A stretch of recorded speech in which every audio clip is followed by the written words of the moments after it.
And so the guy calls her and then hangs up. First the room is dark, hangs up, texts her, I have a bad connection.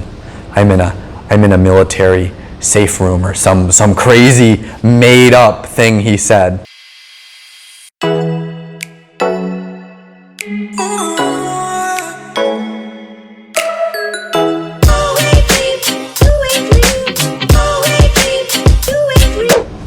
Hey everybody, welcome back to the channel.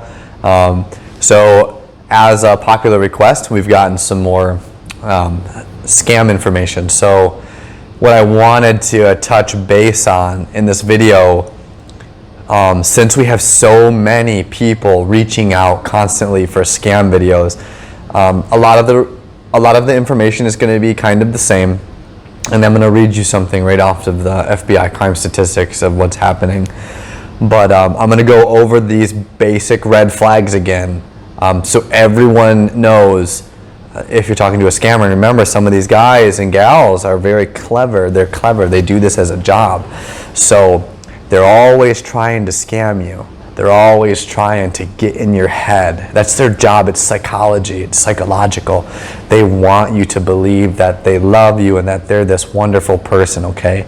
So we're going to go over some of these red flags, and we're going to hopefully catch some, because we just helped someone this past week, and it was one key factor that threw his game off, and if you know it, you know it. So the first thing we're going to talk about is profiles. Okay, so if you're on a dating website, okay, there's hundreds, there's thousands of them, right? They're just everywhere. Most of them have scammers, and there's a few of them that don't. And what I want to talk about, though, is their profiles. If their profiles are incomplete, okay, they're vague, and they don't show that this person really is truly there for a reason, that is going to be a red flag, okay?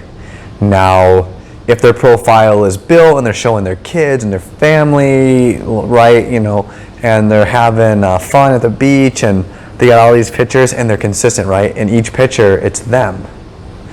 Because you'll get some pictures that look photoshopped. You can see if there's a picture photoshopped, right? It doesn't look right. You know, so basically, make sure that profile is filled out. You know, some people are just there for a fun time, not a long time. So they might have quick, no profile pictures, okay? Or they have like one. That's a no-go. If they have one profile picture, move on, okay? Just keep moving on. We don't want to waste our time with that.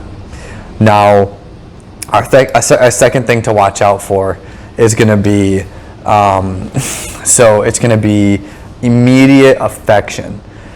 And what I mean by that is, like, the first day they're talking to you is, oh, I love you.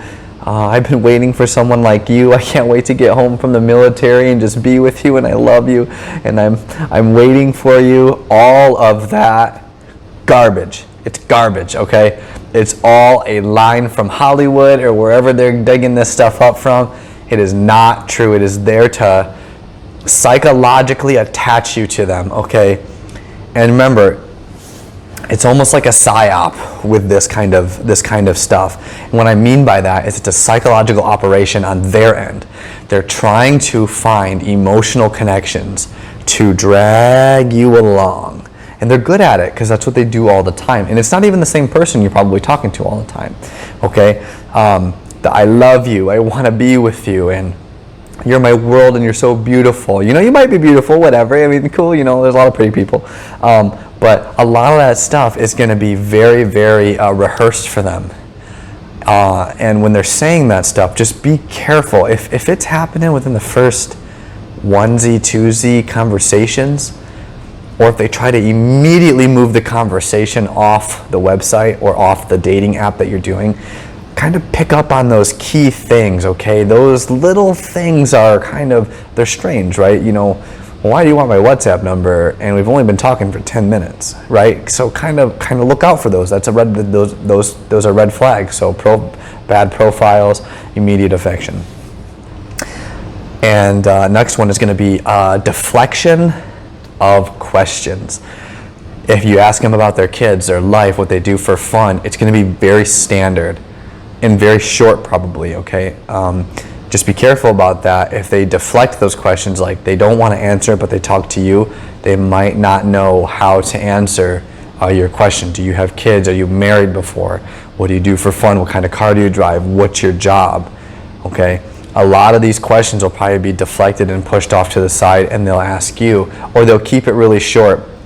They'll say, oh yeah, my work is really busy. So what do you do? Oh, something like that. Or, yeah, I love to go swimming, but what do you spend your time doing? They'll really short, complete deflection, right? Like they're putting a shield up. They don't want you to engage in those kinds of questions with them, because that can cause more times to make errors on their part. Remember, a lot of times English is not their first language, and these individuals are out to scam and take your money. So they need to get that psychological connection, they need to draw you in, and they need to convince you that they are who they say they are. And they're really good at doing that, because a lot of people, for whatever reason, just like to just give them money. Can I have a gift card? Can I have this? Can I have that? I want you to pay for this, whatever. Okay, we're going to keep going into it. This is what we caught this individual doing just this past week. And I had asked the individual that I was talking to, I said, okay, he seems like a normal guy, right? Your average Joe. And I said, but have you talked to him on video call yet? Well, no. Okay, why don't you ask him to call you and see what happens. So the guy calls her and then hangs up. First the room is dark, hangs up, texts her, I have a bad connection. I'm in a military safe room, or some crazy made up thing he said. Right there, boom. Call is dark. Can't see me, right? There's a reason for that. 2, boom. Oh, I have a bad connection. No, you don't. You just called me. You got a fine connection. But you hung up before you could see my face. Okay? And right there, right when I knew that room was dark, that's a key right there. Boom. Huge red flag. Okay, listen, this is not who you're talking to. They're not who you say you are. They won't engage in a conversation. They won't show you on video, and they have a bad connection now, and they say they're in a military safe room. No, you're not. Our secret rooms, you can't bring your phone in to begin with. Okay? You can't even walk in with your phone. So you're not calling no one in a secret space saying, oh, I didn't mean to bring it in here. Sorry. No, you didn't. You're not allowed to do that anyways. So don't give me that. That's all lies. Okay? That's another thing they're going to psychologically get you on, because you just don't know. They think they know, but then there's people like me who are like, not working, and be careful, red flag. Okay? So calling, dark, hanging up, bad connection, whatever excuse they're coming up with, it's not legit. Make sure that you recognize those red flags immediately before you continue to progress this online relationship and you waste your time. We don't want you to waste your time. We want you to identify these markers before you go any further. Because remember, I just want to keep emphasizing this. This is psychological warfare. People and governments use it all the time. It is the number one used tactic anywhere, psychological warfare. And it's very effective, very effective. Let's talk about some of these fake militaries, okay? Everyone and their mom, like from a scam video, right? They all say they're all military, right? And they do that because it gives them an excuse to say, oh, I'm in that secret room, or oh, I'm on deployment, I can't talk to you. Oh, I'm in Afghanistan or Kazakhstan, or I'm in Saudi Arabia on an operation, but my dating app isn't working, or you just have to think about it. If they're on a boat, they're not using a dating app. If they're in the middle of a hostile zone, they're not using a dating app, right? They're not out here dating or anything like that. You know what I'm saying? Like, they're just not doing that. Okay, we have to think logically. I know a lot of individuals, and don't get me wrong, I'm not saying none of you are not intelligent, but I think we always forget to think outside that box when we build this problem out, right? A lot of people look inside the box like this, and we're trying to solve the problem here. But when I mean build out of the box, look from the outside in. Okay, who is this person? Why are they doing this? Where are they really in the world? Why would they be saying this stuff? Do your research. And what that is, it's doing your own due diligence, we like to call it, is you're getting in there, you're trying to learn, you're trying to figure out who these people are, and you're trying to understand what they're doing and what they want from you. And a lot of the time, like the FBI is stating here on their IC3 system, cyber actors use online dating sites to conduct confidence, romance frauds, and recruit money mules. So what's happening is when people are sending wire transfers to these individuals, they are actually in the act of a fraudulent or a money laundering scheme, okay? And I'm just going to read this a little bit for you. So it says here, confidence romance fraud occurs when an actor deceives a victim into believing they have a trust in relationship, whether family, friendly, or romantic, and leverages the relationship to persuade the victim to send money, provide personal and financial information, or purchase items of value for the actor. In some cases, the victim is persuaded to launder money on behalf of the actor, and they might not even know they're laundering money, right? If you send a wire transfer and they're using that money illegally, they can drag you in, and you don't even know it. It's few and far between that people get in trouble for that because they really don't know. But I want you to know that you can go to the Federal Bureau of Investigations, the FBI IC3 Crime Division, and you can report these scammers. Report them, where you met them, who they are, who they said they are. Keep conversations on your phone. Send all of the documents in. And let's get these guys off the internet, because there is an abundance of them. There's a lot of them, okay?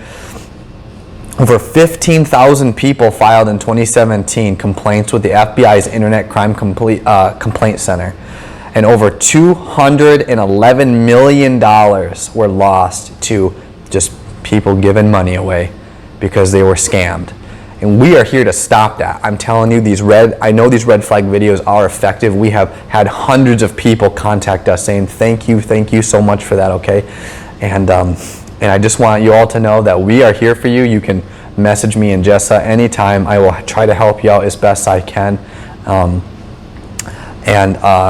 I just want you all to know that, our hard-earned money needs to be protected, right? And we also need to be protected, so we're not giving our time and our effort to someone who is undeserving. Thank you for watching the video. Please like and subscribe. I really hope you enjoyed this, and I really hope that it helps you. God bless everyone, and I hope everyone is staying safe in the midst of what's happening in the world. And please let us know if you enjoyed the video. Thank you.